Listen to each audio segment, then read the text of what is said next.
If you're an MTT player who studies with ICM calculators, you're probably already aware that you'll make more money by adapting your preflop all-in ranges to account for ICM. But did you know ICM also significantly alters how you should be defending your big blind against a raise? In this video, we'll take a look at how and why our big blind defense strategies should change when ICM is involved.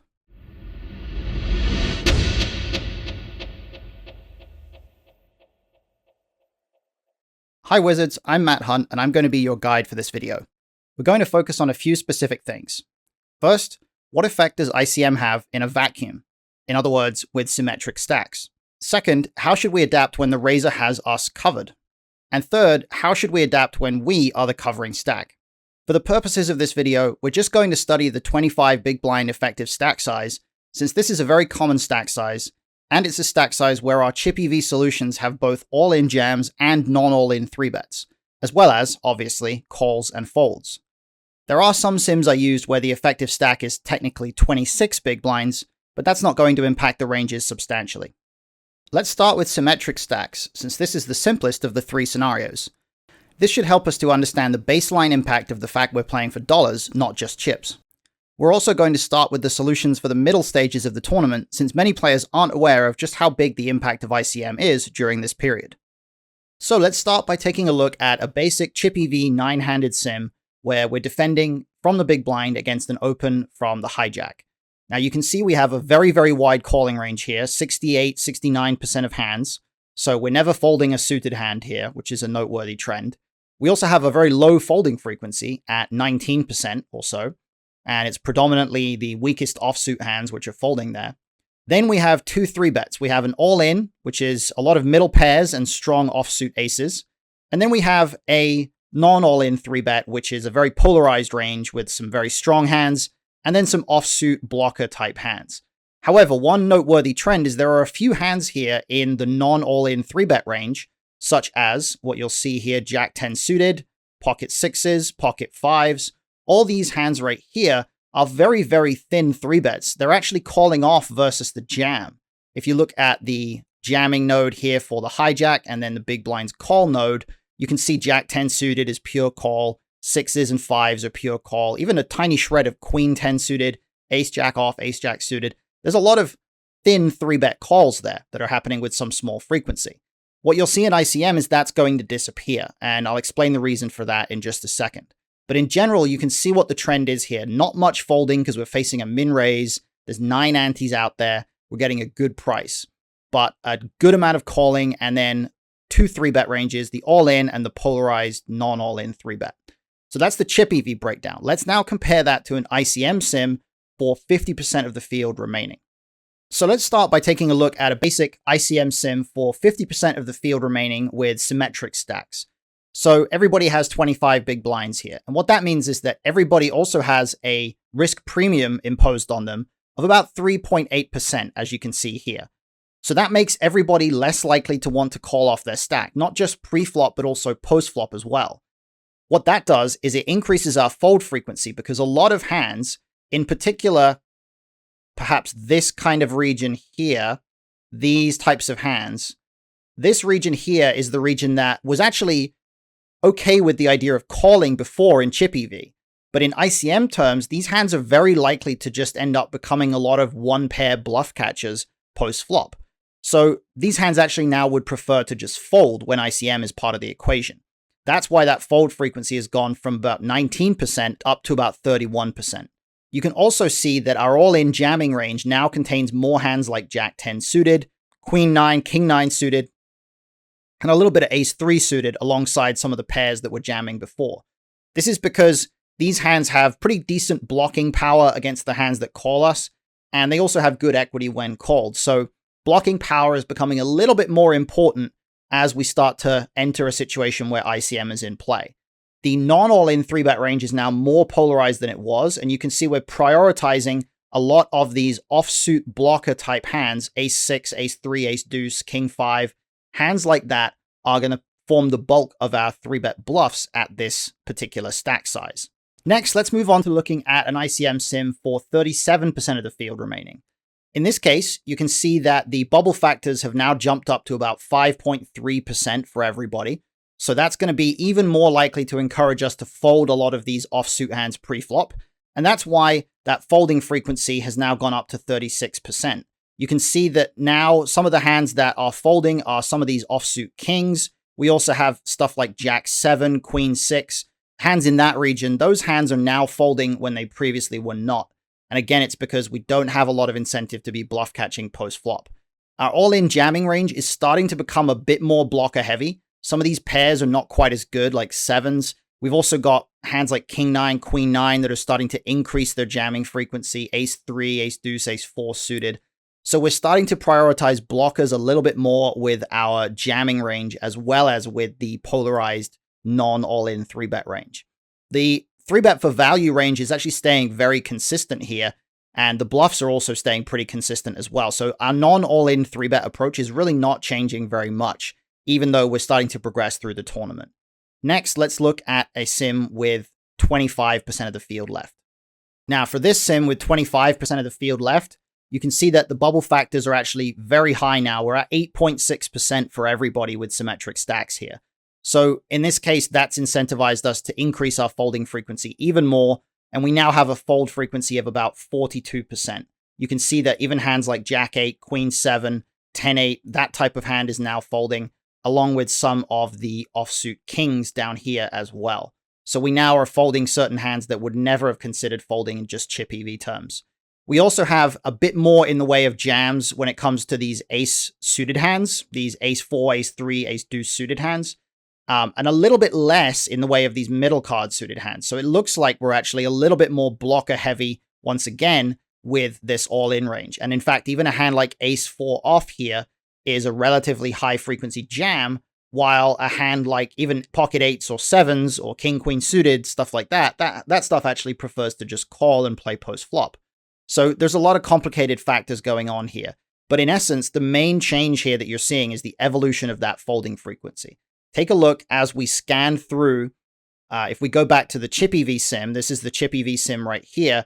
If I just scroll through the sims, you can see that blue area increasing. And you can see that evolution of the jamming range as well taking place once again. So there's a lot to look at there, but if you see it repeating here, you can see that trend evolving. So let's come back and talk about some of the major takeaways from these sims that we've looked at to begin with here. So here are some of our major takeaways from these first few sims. First, we become progressively more inclined to fold our big blind to a raise as ICM pressure increases and bubble factors grow larger. Second, the bulk of the hands which shift to folding are the offsuit hands which would otherwise have called in the hope of realizing some equity, but which would have been highly likely to make one pair bluff catchers by the river. Our non-all-in 3-bet range stays polarized and is going to be relatively consistent in its overall shape and construction, but our all-in jams start to shift away from some of those pocket pairs and towards a little bit more in the way of high card blocker hands, which have slightly greater fold equity and can fold out a lot of dominating combos as well. With all this in mind, let's now move on to looking at what happens when the preflop raiser has us covered. Unlike with Symmetric Stacks, in this case, the only player who can bust the tournament is ourselves. We can't put Villain's entire stack at risk. So how does this affect the equation? Well, first I want to ask you a question. Is the following statement true or false? When our opponent has us covered, we are forced to defend the big blind much tighter than we would if stacks were symmetric. Think about that question for a moment, pause the video if you need to, and we'll come back to it after the next segment. First, let's look at a sim where we are the covered stack, and once again we're facing a raise from the hijack. This time the hijack has 27 big blinds and we have 25. In this case, as you can see, the output is not that dissimilar from what it looked like with Symmetric Stacks. Let's take a look at the bubble factors here. If we look at the bottom row, this is showing our bubble factor against each remaining player. You can see our bubble factor against the hijack is 3.8%. The hijack's bubble factor against us is also 3.8%. So in general, this sim is almost identical to the Symmetric Stacks sim because the bubble factors are almost identical. There really aren't a lot of changes here. You can see everything looks pretty similar to what it did before. If we now progress through to a sim with 37% of the field left, you can see some slight alterations, but again, the trend is fairly consistent. If we check out the bubble factors, Our bubble factor versus hijack is now 5.4%. In this case, the hijack has 37 big blinds. And their bubble factor against us is only 4.8%. So there is a slight asymmetry of the bubble factors there. And this is partly what's causing some slight alterations in the range. But the bubble factors are not drastically different. And that means the range is not drastically different either than what it was before. That fold frequency is about 37%, which is fairly consistent with what it was with the symmetric stacks at this stage. Finally, if we scroll through to 25% of the field remaining, in this case, if we check out the bubble factors, we now have a bubble factor against the hijack of 6.4%. So it's not quite as high as it was when stacks were symmetric. And this is partly because the average stack in this case is actually 40 big blinds, as you can see right up here. Average is 40 big blinds instead of being 25 when stacks were symmetric. So that's contributing a little bit here. The hijack has a bubble factor against us of 5.7, so they're still fairly similar. The hijack has 37 big blinds, but once again, not a drastic change in the output here. That fold frequency is at almost 43%, but that's roughly what it was at this stage with symmetric stacks as well. So what is all this telling us? If we scroll back through, we can see the evolution. This is chip EV. This is 50%. This is 37, and this is 25. The evolution here is not that different. If we keep scrolling through, it's not that different from what it was with symmetric stacks.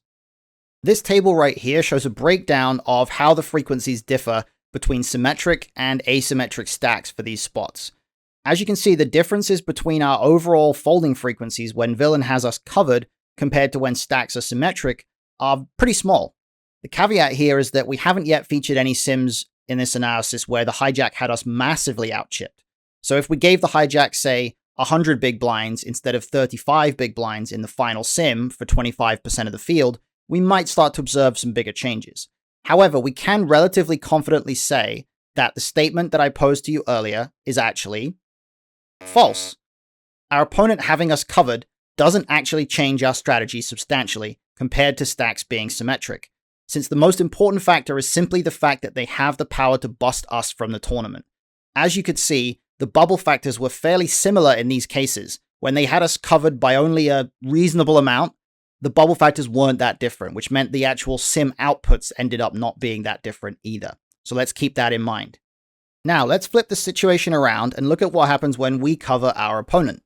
In this case, the question I want you to consider is the following. Once again, true or false? When we have our opponent covered, our big stack advantage means we get to defend our big blind even wider than we would in chip EV. Once again, pause the video if you need to, consider this question for a second, and we'll answer it shortly. For this set of sims, we're actually going to be using low jack versus big blind instead of hijack versus big blind. This is simply because we specifically need sims where the raiser has 25 big blinds and the big blind covers them. And there happen to be more low jack sims in the archive that fit the bill than there were hijack sims. In fact, for one of these sims, the low jack actually has 26 big blinds as opposed to 25, but it's not going to affect the output very much. First, let's take a quick look at the low jack versus big blind chip EV sim for 25 big blind stacks. You can see it looks very much like the hijack versus big blind one, except with a very slightly higher folding frequency. You can see here 21 instead of 19. And the sims for 50, 37, and 25% with symmetric stacks also look very similar to the ones for hijack versus big blind, so we don't really need to go through those. They're pretty much exactly what you would expect, very similar except slightly tighter. So now let's look at this ICM sim of low jack versus big blind, and in this case, we are 50% of the field remaining. First, let's check out the bubble factors. Well, in this case, Hero in the big blind has 70 big blinds. So our bubble factor versus the low jack here is only 3.9%, or our risk premium rather is only 3.9%, bubble factor of 1.17. Our opponent, by contrast, in the low jack, has a risk premium against us of about 8.2%. So in this case, that's going to affect our strategy a fair amount. However, what's interesting here is that with the big stack that we actually have more than twice average stack here. Average stack is 30 big blinds in this case. What's happening is our all-in frequency has actually almost disappeared. And part of the reason for that is that the downside of shoving all in and getting called and going from more than twice the average stack down to something like 45 big blinds, like 1.5 the average stack, the downside is bigger than the upside of winning the pot. So in reality, a lot of the hands that were previously just jamming are now simply just defending through a call. So we actually have very limited jamming range here. However, our folding frequency is still at about 31.6%. So we haven't got to that point where we're defending wider than chip EV. In fact, we're still defending relatively tight compared to chip EV. We are still 3-betting a polarized range. A lot of these offsuit blocker hands, offsuit low card block, high card, low card blocker combos, and then 10s plus ace queen suited as our value range. So we are seeing an evolution, but it's not necessarily what we would expect here. Let's keep an eye on this as we go through the stages. Next, when we have 37% of the field left, in this case, Hero has about 60 big blinds, and the average is still 30. So Hero has about 2x average here. But now we're starting to get to the point where we have some all-ins again. However, we do actually have slightly fewer all-ins than we did have when we were the covered player. So we're not shoving as much in this particular spot. We do have the ability to shove with these suited aces still, and it's still a relatively similar construction with some of these middle card suited hands being in there. But the fold frequency you can see is now at about 33%. So a lot of this portion here, these offsuit hands that we said were going to start folding because of ICM earlier on, they are still in that same bracket. They are still folding because of ICM, even when we have a pretty substantial chip advantage here. If we check out the bubble factors, you can see we're at about 3.6% versus the low jack, but the low jack is at about 4.8% with their risk premium versus us. So overall, the fact that we have less of a risk premium than they do means that we get to defend a little bit more than what we would if we were the covered stack, but we're still not going as far as chip EV. Finally, if we progress to 25% of the field remaining, once again, we're not going to have a ton of jams here. In this case, we have about 58 big blinds and the low jack has 26. So this is a slightly different setup of sim here because we don't have as much relative to average stack. Average stack here is 50 big blinds. Low jack has 26. We have 58. So it's a slightly different situation. If we look at the bubble factors and risk premiums, we have a risk premium here of 4.1% versus the low jack, and they have about 5.6% against us. So they do still have a superior risk premium or a higher risk premium, but it isn't quite going to be as much of a distribution or as much of a difference in the distribution of each one as it was in some of the earlier sims because the average stack is a little bit deeper here. So we are seeing some changes. We are seeing that fold frequency stay at about 35%. So we haven't hit that 40% mark like we did earlier. We're still seeing that polarized non-all-in 3-bet. We're still seeing the 10s plus ace-king 3-bet call range. So not a lot has really changed about the 3-bet range here or anything like that. But we are seeing some evolutions in the all-in, the call, and the fold, basically. This chart here shows us the stark contrast between our overall folding frequencies with symmetric stacks compared to when we have the covering stack. The differences here are much bigger than in the inverse scenario. I've included the chip EV at the top of the graphic here when I didn't before, simply because we didn't really take a very long look at the low jack chip EV sim here. But you can see that the answer to the question that we asked previously was false, mostly. It wasn't entirely false, because we are still defending tighter than chip EV in every spot here. We're never getting to that 21% fold frequency. But when we're covering our opponent compared to when we are covered or compared to when stacks are symmetric, there is a substantial difference here. And it's all about risk premium. It's all about how easy it's going to be for us to realize equity with certain hands. So the answer here is false, mostly. We are still defending much tighter than chip EV, even when we have a big stack. However, we are defending wider than we would if we were the effective stack and our opponent could bust us. Now let's wrap it up by drawing some conclusions from the work we've done here. Firstly, we can see that ICM alters the value of passive action. It makes it harder to justify calling pre-flop because implied odds are reduced, and our capacity to bluff catch once we reach the river is also negatively affected, particularly with a lot of those offsuit hands that make a lot of one-pair bluff catches. In general, ICM is going to make it such that we have reason to fold the bottom of our chip EV calling range in any big blind defense spot.